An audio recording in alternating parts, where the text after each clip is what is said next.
पाकिस्तान के super model Hasnain Larry की गाड़ी को यूरोपीय मुल्क इटली में खतरनाक हादसा पेश आया, जिसमें इनकी जान मौजूदा तौर पर बच गई।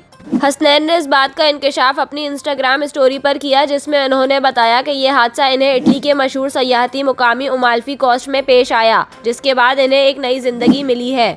मॉडल ने लिखा, मेरी जान बच जाने पर मैं अल्लाह का शुक्रगुजार हूँ। इस हादसे का असर बहुत ही बुरा था। यह हादसा अमाल्फी कोस्ट की बुलंदी पर पेश आया और इससे मेरी जान भी जा सकती थी, लेकिन मैं खुशकिस्मत हूँ कि मौजूदाती तौर पर बच गया। ताहम हसनैन ने अपनी इंस्टाग्राम स्टोरी में ये मेंशन नहीं किया कि आया वो इटली घूमने गए हुए हैं या शूटिंग के लिए गए हैं। चंद मीडिया रिपोर्ट्स में दावा किया जा रहा है कि हसनैन इटली शूटिंग की गर्ज से गए हुए हैं। हादसे के बाद वो शदीद जख्मी हुए, जिसके बाद इन्हें इब्तिदाई तिब्बी इमदाद के लिए अस्पताल मुंतकिल कर दिया गया।